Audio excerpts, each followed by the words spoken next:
Hello everyone. Today we are going to read a story named Footprints Without Feet, written by Herbert George Wells, an English writer. Was born on 21st September 1866 and died on 13 August 1946. So some of his famous works include The Time Machine, The Invisible Man, and The War of the Worlds. So before explaining you the story, let me tell you the theme of the story. This is a story of a scientist named Griffin who discovers how to become invisible. So let's read that whether the scientist uses or misuses his discovery. So let's read the story. Footprints Without Feet. So the two boys started in surprise at the fresh, muddy imprints of a pair of bare feet. So two boys were going, and at the time they saw the footprints of a pair of bare feet. So what is a barefoot man doing on the steps of a house in the middle of London? And where is the man? Means the two boys, they were able to see the footprints, but they were unable to see the man. So further footprints followed, one after another, one footprint, another footprint, descending the steps and progressing down the street. The boys also followed the footprints, and until the muddy impressions became fainter and fainter, and at last disappeared altogether. So the two boys, they followed the footprints, but they did not. They tried to find out that who is the man, but they did not. Finally, the footprints became fainter and fainter, but they did not find out who is the man. So the mystery was really simple enough. So the bewildered boys had been following a scientist who had just discovered how to make the human body transparent or invisible. So it was the mystery is simple, that it was the scientist named Griffin who had discovered something, how in what way a man can become invisible.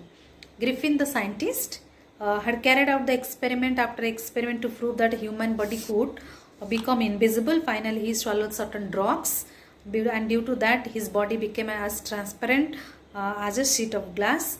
So here the scientist Griffin, he discovered something, and after taking that drug, the body can be invisible. So brilliant scientist though he was, so obviously he was a brilliant scientist, but he was rather a lawless person. In what way Griffin is a lawless person? His landlord disliked him and tried to eject him. In revenge, Griffin set fire to the house. So once, how, in order to prove that how, in what way he was a lawless person, so in order to take revenge, so once the scientist set fire to the landlord's house. To get away without being seen, he had to remove his clothes, and he became a homeless wanderer without clothes, without money, and quite invisible. So after setting fire, so he ate that drugs, and he became invisible. So now it was midwinter, the air was bitterly very cold, and he could not do without clothes. And instead of walking about the streets, he decided to slip into a big London store for warmth. So as he was in his bare body, so he wanted to sleep, he wanted to move inside, or he wanted to get inside a big London store, the store for warmth. So he broke open boxes and wrappers and fitted himself out with warm cloths. So he entered, and he finally put on some warm clothes with shoes, overcoat, with a wild brimmed hat. He became a fully, you can see in the picture that he became a fully dressed and visible person. So in the kitchen of the restaurant, he found some cold meat. Important things you need to underline: cold meat and coffee. And he followed up the meal with sweets and wine taken from the grocery store. And finally, he settled down to sleep on a pile of quills. So he entered the big London store, and he put on some warm clothes, and he had some cold meat, coffee, sweets, and wine, and he slept there. So if only Griffin had managed to wake up in good time, all might have been well. As it was, he did not wake up until the assistants were already arriving next morning. So he did not wake up on time. So the assistants entered, and he saw a couple of them. When he saw a couple of them there following, he got panicked and began to run. They naturally gave a chase. In the end, he was able to escape only by quickly taking off his newly found clothes. So what he had put on, then he had to take out all these things. And he found himself invisible but naked in the chilly January air. So this time he decided to. So as still again he found himself invisible, but as he was naked, so this time he tried to enter to the stock of theatrical company in the hope of finding not only clothes but also something that would hide the empty space above his shoulders. So this time he wanted to enter to a theatrical company where he can get so many things that to make him to hide himself. So shivering with cold, he hurried to Drury Lane, underlined Drury Lane, the center of the theater world. So he made his way invisible upstairs and came out to a little latter wearing bandages round his forehead. These are important things. Where he put on bandages around his forehead, dark glasses. Then he put on a dark glasses, false nose, big bushy side whiskers. So once both the sides he had some whiskers and a large hat. So to escape without being seen, he attacked the shopkeeper from behind, after which he robbed him all the money he could find. So in order he escaped, and at the same time he robbed some money from the shopkeeper. Then eager to get away from the crowded London, he took a train to the village of Iping. So he decided to leave London and he went to the village of Iping, where he booked two rooms at the local inn. Then he reached there. Mrs. Hall, the landlord's wife, came and made every effort to be friendly. So another character is Mrs. Hall here, the landlord, so the inn's owner's wife. So she made all effort to be friendly with Griffin, but Griffin had no desire to talk with Mrs. Hall. So he told her, my reason for coming to Iping is desire for solitude, means I want to stay alone. So I do not want to talk to you. So I need some private time, so that I want to spend some time in the solitude. So I do not wish to be disturbed. So I wish nobody should disturb me in my work. Beside, an accident has affected my face. So I need some rest and I want to be alone. So, but the satisfied that our guest was an eccentric scientist, then Mrs. Hall was prepared excuse his strange habits and irritable temper.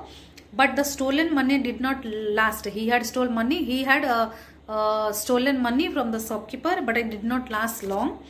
And presently, Griffin had to admit that he had no money ready cash. He had no more ready cash. Then very early in the morning, a clergyman and his wife were awakened by noises. Then another twist in the story.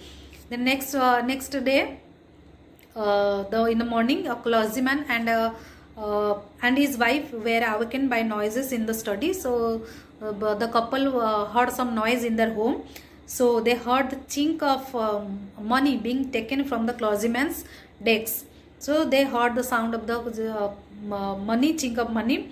So what they did, so to his amazement, he realized that the room appeared to be empty, but they did not find in that room. But they heard both the clergyman and his wife. They heard the sound of money, that somebody entered, somebody is taking something, but they did not find anybody in that room. There was not a sign of anybody. Yet the decks had been open and the housekeeping money was missing. So they heard that saw that the door was open and there is some sound, but they did not find anybody. So the landlord and his wife were up very early and were surprised to see the scientist door wide open. Again, that landlord, that Mrs. Hall, and his about her husband. So usually it was shot and locked. So every time they used to find the landlord, that is different, that is a clergyman, so that a house was stolen by somebody. This is again that the landlord, Mrs. Hall, and her husband, they used to find, they always used to see the Griffin's home always locked, shut and locked, but this time they saw that the door, the scientist door was wide open. So they peeped around the door and saw nobody in the house. So they decided, the couple decided to investigate the room. So they entered. So when they entered the room, they heard a sneap. Mrs. Hall heard a sneap close to her ear. Something, a sound came to her ear. Then a moment later, the hat on the bedpost leapt up and dashed itself into her face. Suddenly the hat that was kept on the bedpost suddenly came and suddenly struck her face. Then the bedroom chair became alive. This is the important thing. The bedroom chair became alive, and the extraordinary chair pushed them both out of the room. So the chair, what did the chair do? The chair threw the couple out of the room and locked inside. And the chair threw them outside and locked, and that chair locked itself out inside. So Mrs. Hall almost fell down the stairs in hysterics, and she was convinced that the room might have the room was haunted by some spirits, and that the stranger had somehow caused these to enter into her furniture. So the feeling among the neighbors, that was that the trouble was caused by witchcraft. So they guessed that they are due to some spirits or due to some witchcrafts, these things are happening. But witchcraft or not, the news of the burglary that in the clergyman's house, at the clergyman's home, became known. So everybody came to know that what happened, that in the clergyman's house, the strange scientist was strongly suspected of having had a hand in it. How? That because in the means now suspicion grew even stronger when he suddenly produced some ready cash. But earlier he told that he had no cash with him, though he had admitted not long before that he had no money. The village constable, here another character introduced to Jeffers. The village constable was secretly sent for to investigate. Then Mrs. Hall went to the scientist Griffin, who had somehow mysteriously appeared from his empty bedroom. So, and Mrs. Hall asked Griffin that, I want to know what you have been doing to my chair upstairs. And she demanded also at the same time that, I want to know how it is you came out of an empty room, and how you entered a locked room. So these are the means Mrs. Hall had some these are the queries that she wanted to know, and she asked to Griffin, the scientist. That time the scientist became very short, as he was a short-tempered man, he became very furious. So the scientist became very furious, and suddenly he threw up the bandages. You can see in the picture, he threw up bandages, whiskers, that all these things he had got from that theatrical company. So whiskers, spectacles, and even nose. It took him only a minute to do this. So the horrified people in the bar found themselves staring at a headless man. So they got also the neighbors, who were present there, they got terrified and horrified by seeing this scene. Then Mr. Jeffers, the constable, now arrived and was quite surprised to find that he had to arrest a man without a head. So when he took out the bandages which he had tied around his neck, so when Griffin took out all these things, then the constable Jeffers, he got shocked that how to arrest a headless man, the man without a head. So but Jeffers was not easily prevented from doing his duty. So the policeman tried to get hold of a man who was becoming more and more invisible as he threw off one garment after another. So Griffin, he was taking out one by one of his garments. Finally a shot flew into the air. So when he took out one by one, then he became invisible, and only that the people saw that only a shirt was flying in the air, and the constable found himself struggling with someone whom he was unable to see. So here Zephyr, he was unable to see that with whom he is fighting, with whom he is with, and with to whom he wanted to hold him. So some people tried to help him, but found themselves hit by blows that seemed to come from nowhere. Other people also tried to help the constable to catch Griffin, but they got blows from from other side, but they did not. They were unable to make out that where the person is. So in the end, what happened? Jeffers was knocked unconscious. He also got a blow on his face, and he got unconscious as he made a last attempt to hold on to the unseen scientist. Who is the unseen scientist here? Griffin.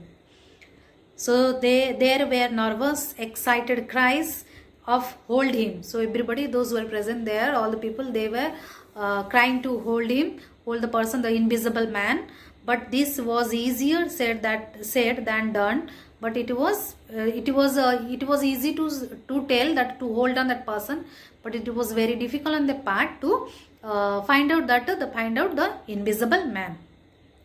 Griffin had shaken himself free, but the people, they were unable to catch hold of Griffin, and Griffin became free, and no one knew where to lay hands on him, and he escaped from that place, from the people, and nobody could find out where the invisible man